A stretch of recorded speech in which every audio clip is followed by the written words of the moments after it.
Greetings. Hi, everybody. Another rambling rant here. Just some thoughts for today. I had an interview at Tesla today, and it was amazing to be there. Amazing place. But just getting in there was kind of such a weird level of dysfunction and surveillance. And, my phone had to sync with theirs, and I had to print myself a badge, taking my own picture, and it wouldn't let me do. It kept throwing up these captchas. Are you a robot? I said no, I'm not a robot. And do one cap and just another and another. It was really weird, but I finally got through it, and I think it went pretty okay. I think the guy liked me. He was a young guy. He was tired, but anyway, that wasn't what I wanted to talk about. I wanted to talk about this saying of FDR, Franklin Delano Roosevelt. And I think it was during his first inaugural speech that he made this famous statement, really famous. You're going to recognize it right away. There's nothing to fear but fear itself. And I think that must have been, that was probably right around like 1932, something like that. And it was post World War One. World War One was going to be the war to end all wars. And it's just, what a positive spin on that. Horribly not true. Wish were that it was. But and so in the 30s, the people that had been charged with paying reparations for the first war had been kind of punished, and they were suffering, and the global economy was kind of shutting down. The Fed, they were experimenting with interest rates and stuff like that. You had runaway inflation, certain currencies just going down to no value at all. And so as a response to that, their one, answer was kind of fascistic control. Kind of just, okay, let's just empower really not like a meritocracy, but with no merit, just fascist capitalists who think they know what they're doing, and just let them just do whatever they have to do. Totalitarian style, but exploiting fear, a lot. And then over on the left, you had some of that as well. There were some great socialist movements and union and legitimate stuff, and there's also some totalitarians lurking in the midst with their own answer. Well, we just have the bureaucracy, just the Soviet bureaucracy just has to take over everything. Sorry. And then once we're the vanguard, and then once we figure everything out, we'll kick it back to the people later, proletariat later. Right now, vanguard, So that was their kind of answer. But again, based on fear, and fear of the fascists. And the fascists were afraid of the socialists. And so this fear dynamic gets set up, and it becomes more empowering for the elites. And it also encourages the rise of faux populist demagogues. That's what you get when there's an atmosphere of fear. And unfortunately, we have fallen for that so hard once again, with just crisis after crisis.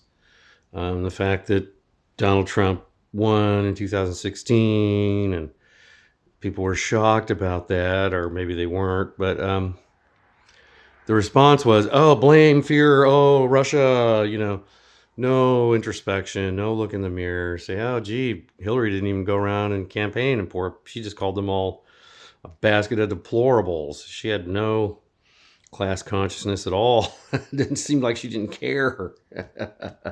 Horrible candidate.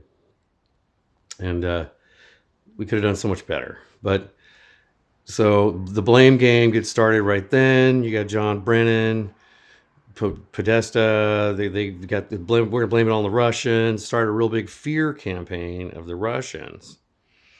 And then, boom, pretty soon you get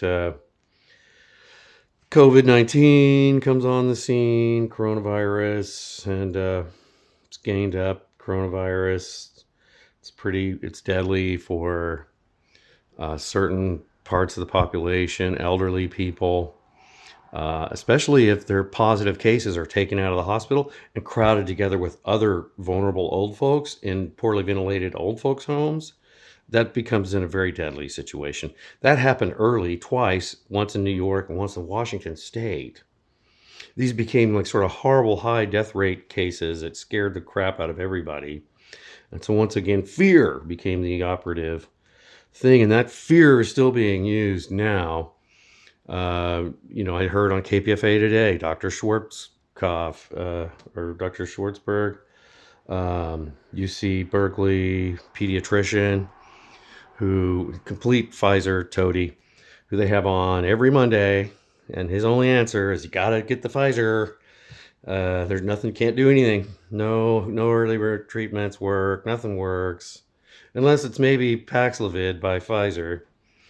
And the way he's able to do this, and I'm not saying he's doing this on purpose, or maybe he's just kind of a dimwit and is unable to analyze and hear from doctors across the globe that had great success treating COVID with early treatments and saved a lot of lives and reduced the fear.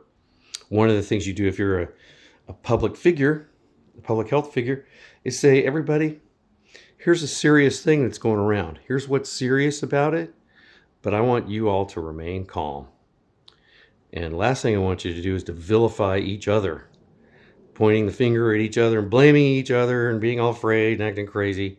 Instead, stay calm, breathe. That boosts your immunity. Staying calm improves your immunity.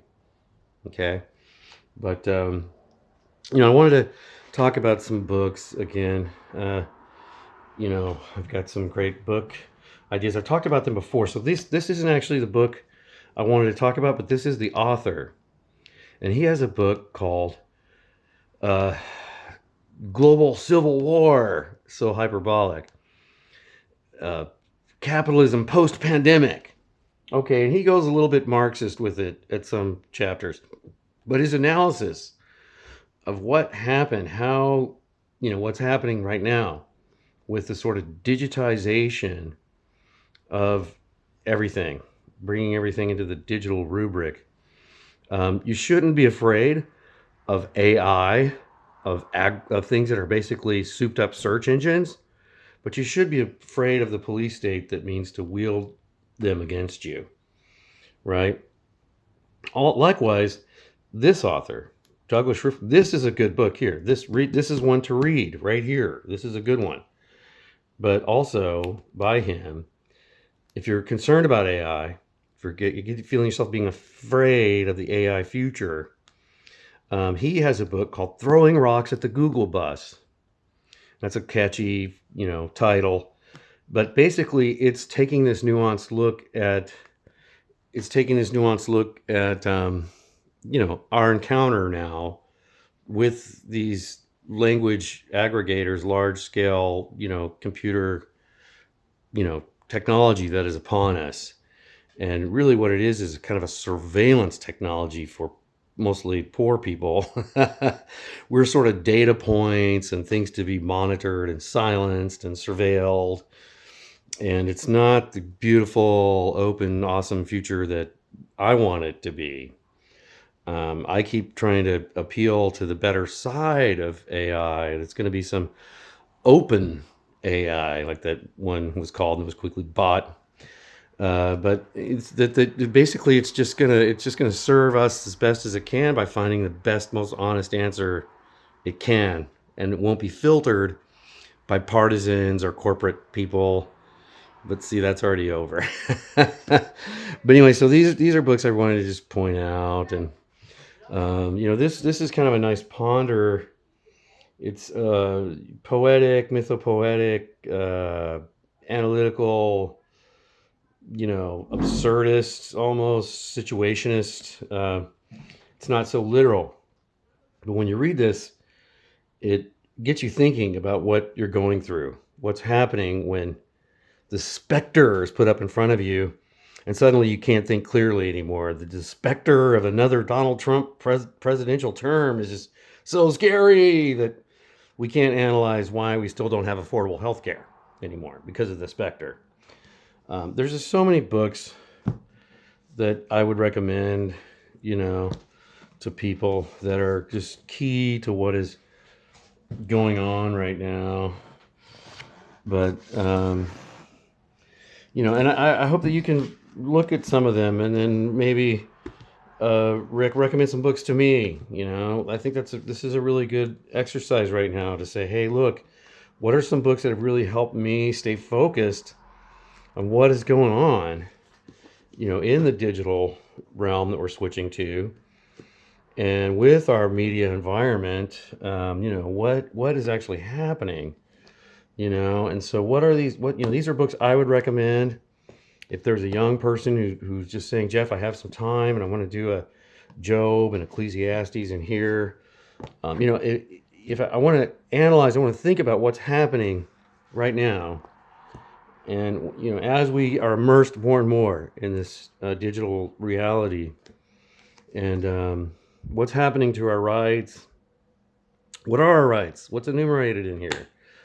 You know, this Aldous Huxley, this is him looking back on his great work, Brave New World, maybe 20 years after it was first published. And he kind of takes a look at society. It's very interesting. Marshall McLuhan has an interview in the Playboy magazine of 1969, which is also a great interview about the internet, believe it or not. He calls it the noosphere. But he talks about what's happening as we're getting immersed in this. Looking back at this, we're entering a time of scarcity, and the elites are going to be asking us to sacrifice a lot of things and taking away a lot of rights and stuff. Looking back at this is a great idea right now. John Steinbeck. Okay. I had Matt Taibbi's Hate Incorporated, I thought, out here as well. I'm not seeing it now. But this one, The Management of Savagery by Max Blumenthal, it's just like, how are they stoking up, getting you all pissed off, you know? Oh yeah, here it is. This is Matt Taibbi. These two books kind of go together really well. Hate Incorporated and The Management of Savagery. But, you know, if you can only read one, you know, William Robinson's Global Civil War, despite the hyperbolic title, Capitalism Post-Pandemic. It's so up to speed to here and now, what's happening. If you haven't ever read this, you want to know about digital manipulation? Wow, right? Just manipulating the press overall. This is not, he's using this word not as a bad word, Edward Bernays. He's the father, your grandfather of, you know, public relations. And, you know, you got to read this one again. I know it's, you know, Orwell was wrong and Huxley was right, but so much about the 2 minutes of hate and so much of the manipulation of our modern media environment, the dark side of it. Best way to understand it is to read this. So this is classic, of course. You know, so these are classics. Oh man, and people trying to organize in the face of like poverty and being divided, right? How do you transcend that? How do you get together? You know, it's really broken down nicely in there. Mike Davis is just a great writer. His chapter in here called Fortress LA is a must read. Fortress LA, and then I'll spin you right into this, the militarization of the police, the weaponization of our spy agencies against us. There's so much to think about here. And here, if you want to ponder AI and as it gets more human-like and what's the nuance of that, why not read some Philip K. Dick, you know? Have a good time with it. So, you know, this is my recommendation for you today. If I was to, suddenly something happens to me and you know, I was just making a prescription for young people, what they could look at, what they could do to kind of keep their minds together.